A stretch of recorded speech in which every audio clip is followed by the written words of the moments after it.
The landlords have been kicked. The landlords have been punched. They've been soccer punched. They've been elbowed. And look what's happening to investors in the Australian market. Stay tuned. We're going to talk about it right now.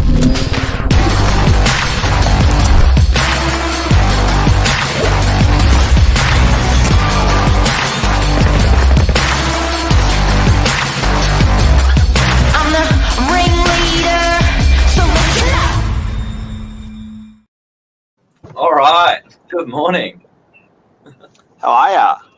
Good. Missed everyone. First one back. Yeah, you've been gone for 3 weeks. What'd you do? A bit of everything. Skydiving, Great Barrier Reef dive. Been everywhere. Seen it all. Some really cool bucket list items. So I've been very lucky.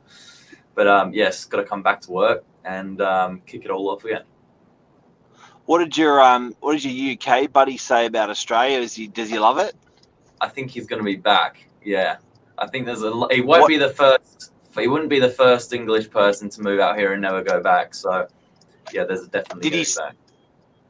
So for anyone who doesn't know, Billy had his mate come from the UK for 3 weeks. You'd been there for last 6 months ago and hung out with him a little bit. What is he, a school buddy or something? Is he? Yeah, oldest school friend, and yeah, he's at uni now, but came out here for 3 weeks and definitely saw a better lifestyle. So, yeah. And did he make a pledge? Made a pledge. I think when you look at what life is like back home in the UK, there's some great culture there. Obviously, it's nice with the family all close together, but it's just not the same lifestyle. And it's actually really nice to show. Quite often, it's us going back. Now it's nice to have someone come out here and show them the other way of life. There you go. There you go. Now, Billy Bob, the investor out there. This is ugly. Let's have a look at this. Can you explain this? Well, we've got a bit of news to break to you this morning. People that own homes, they're getting grey hairs, and it's not from mortgage stress, it's not from interest rates, they're simply just getting older. So what you're looking at right now is general trends of landlords by age. Now, I hope you can see that as well as I can, but starting from the bottom and working way up, pink is under 30, you've got like a lighter blue over 60, which is the sharpest increase. Another blue, turquoise, 30 to 39, and then a 40 to 50 group as well at the top. So what we're seeing is landlords are getting older, and they're certainly not getting any younger, and that trend seems to be only getting worse. So that baseline right at the bottom, that pink one's, what age is that? Under 30, which hasn't changed drastically. It's more the sharp increase from the over 60s. So reading from the top, more than half of all property investors are aged over 50, with those aged over 60 accounting for the largest share of any group. So over 50s account for over half of property ownership investors. But I think life of a landlord's has been very, very different in every generation, guys and girls. If you look at how a landlord, the trials and tribulations of a landlord in the 70s, 80s, 90s, 2000s, 2010s, now in the 2020s, it's a very, very different landscape for a landlord. A landlord now has to pay 0.5% more interest rate or 1% more interest rate.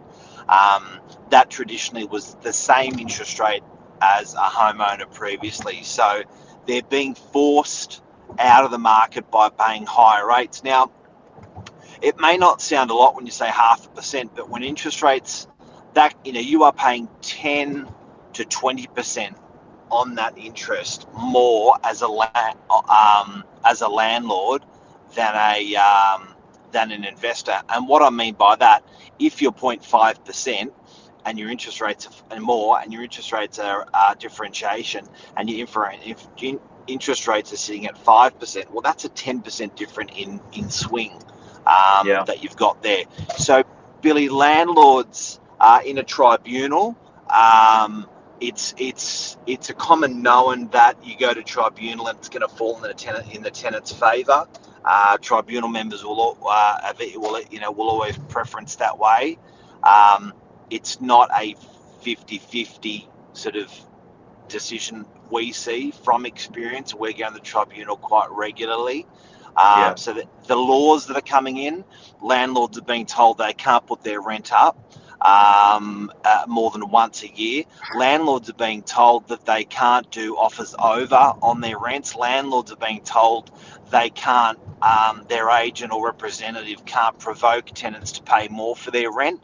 Landlords are being told have not been incentivised as a category or as a class probably for almost 35 to 40 years now. As a matter of fact, the last incentive that was offered by our government to a landlord was negative gearing, which was a very, very, very long time ago. So do you think it's gotten less cool to own a property now? Yeah, it is. It is. I think also what people shouldn't forget is superannuation was a new thing that was introduced to the Australian economy, and when that was introduced, a massive part of that was compulsory savings that would have traditionally gone into investment property for a mum and dad investor, and they took away 10% of people's earnings and said mandatory, we're going to make your employer take this out of your account. We're going to whack it in a thing called super. So I think people's psyche that they're going to be looked after when they're older is now that it'll be done with their super, whereas in the 70s, 80s, and even 90s, people like, there is no one looking after us when we're getting older. We must buy an investment property. It's really interesting though, seeing those numbers. If you'd asked me before I'd seen the stats, true or false, does 50% of investment properties are they owned by people over 50? I would have probably said false. I would have thought that number would be slightly smaller.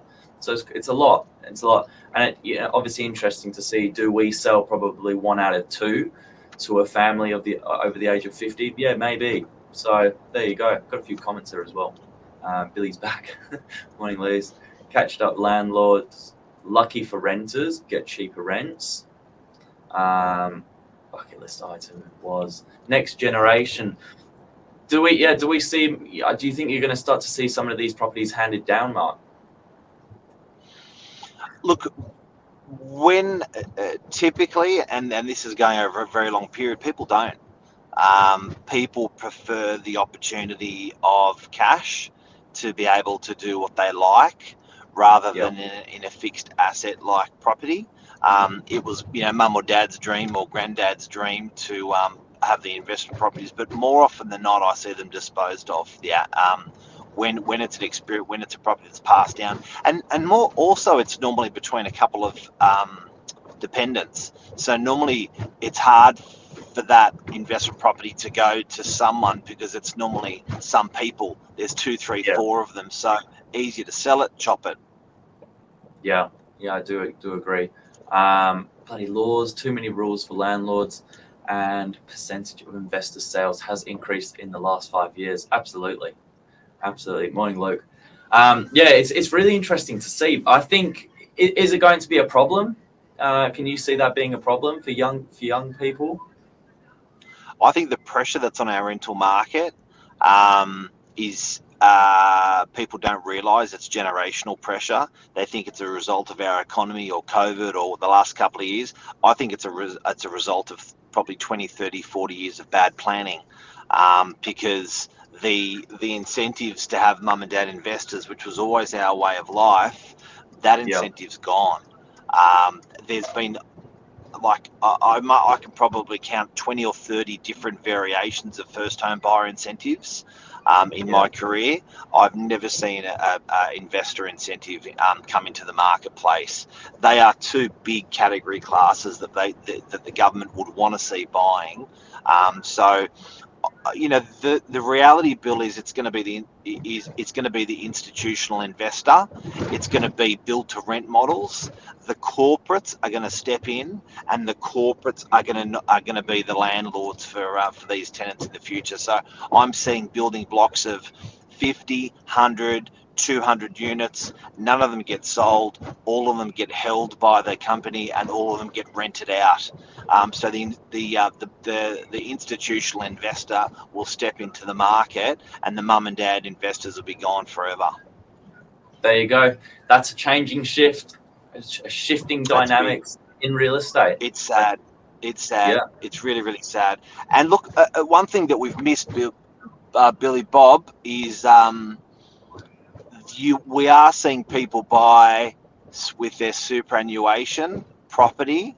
So that's the mum and dad investor still, but in a different entity.